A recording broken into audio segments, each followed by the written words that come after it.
Hello வணக்கம் and welcome to cricket Indians Tamil channel. இந்த video நம்ம அதை பற்றி பார்க்க போகிறோம் அப்படின்னா, நம்மளுடைய டீம் இந்தியா இப்போ ஆஸ்திரேலியாவுக்கு அகெயின்ஸ்டான செகண்ட் டெஸ்ட் மேட்சை லாஸ் பண்ணியிருக்கிறாங்க. ஸோ இந்த லாஸ்க்கான 10 முக்கிய காரணங்கள் என்ன அப்படிங்கிறத தான் பார்க்க போகிறோம். ஏன்னா இந்த லாஸ் வந்துட்டு ஒரு மிகப்பெரிய லெவலில் லைம்லைட்குள்ளே வரும் போல் ஃபுல் அண்ட் ஃபுல் வந்துட்டு ரோஹித் சர்மாவெல்லாம் கான்ட்ரவர்சிக்குள் இழுத்துட்டு இருக்கிறாங்க, அவரை ட்ரோல் பண்ணிகிட்டு இருக்கிறாங்க. அவருடைய கேப்டன்சியோட லாஸ்ட்டு சீரீஸே இதுதாங்கிற லெவலுக்கு போயிட்டுருக்குது.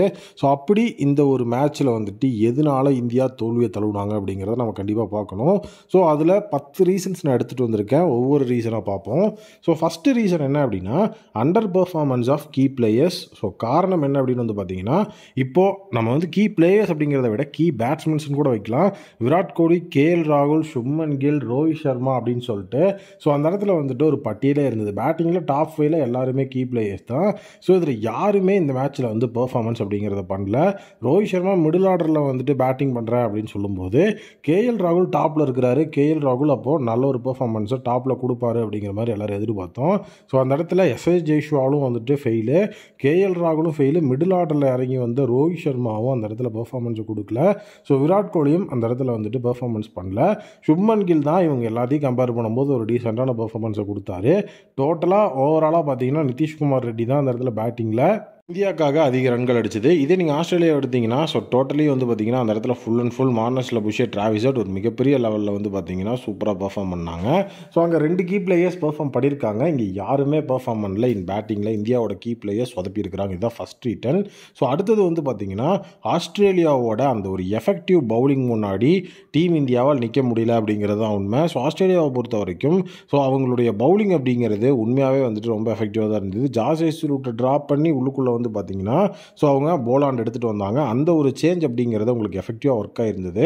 ஸோ அது வந்துட்டு ஒரு மிகப்பெரிய லெவலில் ஃபஸ்ட்டு விஷயமாக பார்க்குறேன். அண்ட் அடுத்தது வந்து செகண்ட் இன்னிங்ஸில் பேட் கமின்ஸோட பவுலிங்க்கு ஸோ நம்ம விக்கெட்டை கொடுத்துக்கிட்டு இருந்தோம். ஸோ அந்த இடத்துல வந்துட்டு அதெல்லாம் ரொம்பவே வந்துட்டு ஒரு மோசமான விஷயமாக தான் இருந்தது. ஏன்னா ப்ராக்டிஸ் செஷன் அப்படிங்கிறதெல்லாம் வந்து வச்சு அந்த இடத்துல வந்துட்டு டேக்கிள் பண்ணுறதுக்கு நிறைய விஷயங்கள் பண்ணிகிட்டு இருந்தாங்க. பட் ஆனால் பேட் கமின்ஸ்ட்டை போயிட்டு நம்ம 5 விக்கெட்ஸ் கொடுக்குறோம் அப்படிங்கும்போது நம்மளோட ப்ராக்டிஸ் செஷனில் இப்போ நம்ம என்ன பண்ணோம் அப்படிங்கிற ஒரு விஷயம் மிகப்பெரிய லெவலில் ஒரு கேள்விக்குறியாக தான் இருக்குது. ஸோ அடுத்தது வந்து பார்த்தீங்க அப்படின்னா, struggle against the pink ball. So இது வந்துட்டு மேஜர். இது நீங்கள் வந்துட்டு டீம் இந்தியாவோட ஸ்ட்ரகிள் அகெயின்ஸ்ட் பிங்க் பால் அப்படின்னு சொல்லலாம். ஸோ ஆஸ்திரேலியாவோட வந்து மிகப்பெரிய அட்வான்டேஜ்னு சொல்லலாம். ஏன்னா இது வரைக்கும் பார்த்தீங்கன்னா ஆஸ்திரேலியா பிங்க் பால் டெஸ்ட்டில் தோத்ததே இல்லை அப்படிங்கிற ஒரு மிகப்பெரிய ரெக்கார்டு வச்சுருக்கிறாங்க. ஸோ இன்னொரு விஷயம் என்ன அப்படின்னு வந்து பார்த்தீங்க அப்படின்னா, ஸோ அவங்க வந்து பார்த்தீங்கன்னா அவங்களுடைய ஹோம் கிரவுண்ட் அப்படிங்கிற அந்த ஒரு சுச்சுவேஷனில் தான் இருக்கிறாங்க. பிங்க் பாலில் ஒரு அட்வான்டேஜ் அப்படிங்கிறது ஆஸ்திரேலியாவுக்கு இருக்குன்னு தெரிஞ்சு தான் அந்த இடத்துல வந்துட்டு டீம் இந்தியா வந்துட்டு உள்ளே வந்திருப்பாங்க. இதை வந்து நான் ஏன் சொல்கிறேன்னா, டே 2ல் வந்து பார்த்தீங்கன்னா டே 2 முடிஞ்சதுக்கப்புறமா ஸோ அந்த இடத்துல வந்து இந்தியாவோட கோச்சிங் ஸ்டாஃப்ஸே சொல்கிறாங்க என்ன அப்படின்னா, பிங்க் பாலில் வந்து நாங்கள் இன்னும் அடாப்ட் ஆகலை, இப்போ தான் பிங்க் பாலை பற்றி கற்றுட்ருக்குறோம் அப்படின்னு. ஸோ இது வந்து எப்படி இருக்குது அப்படின்னா, நம்ம வீக் அப்படிங்கிறத நம்மளோட மேனேஜ்மெண்ட் கோச்சிங் ஸ்டாஃபே அப்போசிஷனுக்கு சொல்கிற மாதிரி தான் இருக்குது. இந்த ஸ்டேட்மெண்ட்ஸ்லாம் உள்ளே போய் உட்காந்து கட் பண்ணிகிட்டு இருந்தா ஸோ அப்போ அந்த இடத்துல பிங்க் பாலில் நமக்கு வீக்னஸ் இருக்குன்னு நம்மளே ஒத்துக்கிட்ட மாதிரி தான். இதெல்லாம் பண்ணியிருக்கவே கூடாது. ஸோ நெக்ஸ்ட்டு வந்து டிராவிஸ் ஹெட், அவன் தாயா பெரிய வேலையை பார்த்துட்டு போயிட்டான் அப்படிங்கிற மாதிரி. ஸோ டோட்டலி வந்து பார்த்தீங்கன்னா நம்மளுடைய டீம் இந்தியாவோட நிறைய விஷயங்களை இந்த இடத்துல நம்ம சொல்லலாம். பட் ஆனால் இந்த இடத்துல நான் டிராவிஸ் ஹெட்டை மட்டும் சொல்கிறேன். ஏன்னா பின்னாடி அதுக்கான ஒரு பாயிண்ட்டை தனியாக வச்சிருக்கிறேன்.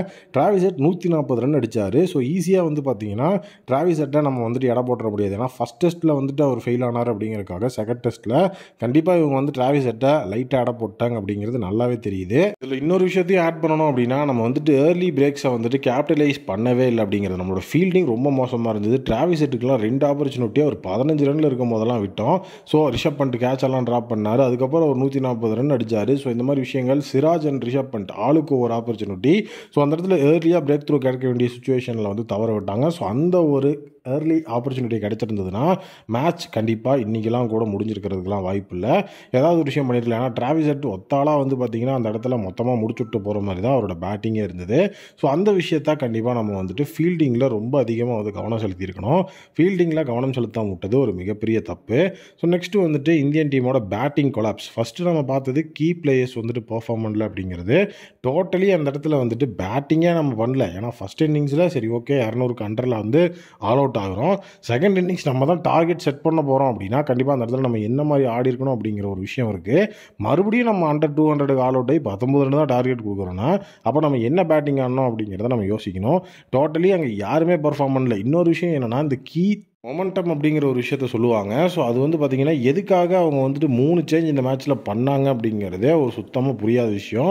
ஃபர்ஸ்ட்டு டெஸ்ட்ல ஜடேஜா, அதுக்கப்புறம் வந்துட்டு அஸ்வின ஆட வைக்கல. ஸோ அப்போ இந்த டெஸ்ட்ல எதுக்காக வந்து பார்த்தீங்கன்னா, வாஷியை வந்து ட்ராப் பண்ணி அந்த இடத்துல அஸ்வின உள்ள கொண்டு வராங்க அப்படிங்கிறதும் ஒரு கேள்விக்குறியான விஷயம் தான். பிங்க் பால்ல வந்து இப்போ தான் நம்ம கத்துக்கிட்டு இருக்கோம் அப்படின்னு சொல்லும்போது, வின்னிங் காம்பினேஷனை எதுக்காக மாத்தணும் அப்படிங்கிற ஒரு விஷயமும் சுத்தமா புரியவே இல்ல. ஸோ இது எல்லாமே ஒரே இதுக்குள்ள தான் இன்டர் கனெக்ட்டா லிங்க் ஆகும். ஸோ டோட்டலி பேட்டிங் கொலாப்ஸ் அப்படிங்கிறதுக்கு முக்கியமான காரணமா அதுவும் இருக்குது. ஏன்னா வந்துட்டு இப்போது அஸ்வின் கண்டிப்பாக வந்து பெர்ஃபார்ம் பண்ணியிருந்தாருன்னா பிரச்சனை இல்லை. பட் ஆனால் அவருமே பெர்ஃபார்ம் பண்ணல அப்படிங்கும்போது டோட்டலாக பேட்டிங் கொலாப்ஸ் ஆகிருக்கு அப்படிங்கிறது தான் உண்மை. ஸோ நெக்ஸ்ட்டு வந்து பார்த்தீங்கன்னா நம்மக்கிட்ட மொமெண்டமே இல்லை. இது வந்து ஒரு மேஜர் மிஸ்.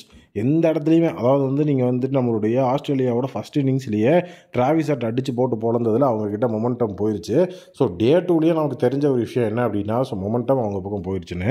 ஸோ அந்த இடத்துல அந்த மாதிரி வந்து நமக்கு ஒரு 1 ஹவராவது மொமெண்டம் நம்மக்கிட்ட இருந்ததுன்னா கிடையவே கிடையாது. ஃபுல் அண்ட் ஃபுல் வந்து பார்த்திங்கன்னா ஆஸ்திரேலியா தான் டெஸ்ட் ஆரம்பிச்சிலேருந்து டெஸ்ட் முடிகிற வரைக்கும் மொமெண்டம் அப்படிங்கிறத வச்சுருந்தாங்க. அது கண்டிப்பாக ஒரு மிகப்பெரிய தவறு. ஏன்னா நம்மக்கிட்டேயும் வந்து பார்த்திங்கன்னா நம்பர் 1 பவுலர்ஸ் எல்லாம் இருக்கிறாங்க. அப்படி இருந்தும் அந்த இடத்துல மொமெண்டமாக நம்ம வந்து தக்க வச்சுக்கவே இல்லை அப்படிங்கும்போது நம்மளோட பேட்டிங் மட்டும் இல்லாமல் பவுலிங்கையும் தான் நம்ம அந்த இடத்துல கொஷின் பண்ணுறோம். அப்கமிங் மேட்சஸில் கண்டிப்பாக நம்மளுடைய டீம் இந்தியா அதெல்லாம் சரி பண்ணி ஆகணும். மொமெண்டமை வந்துட்டு எப்படி நம்ம கெயின் பண்ணுறது? ஸோ இப்போ 2 மேட்ச் முடிஞ்சு போச்சு, ஈச் ஒன் அப்படின்னு இருக்குது. ஸோ அடுத்தடுத்து மேட்சஸில் நம்ம வந்துட்டு மஸ்ட் வின் கேம்ஸ் அப்படிங்கிற மாதிரி விஷயத்துக்குள்ளலாம் போகும்போது கண்டிப்பாக அதெல்லாம் ரொம்ப முக்கியமாக பார்க்கணும்.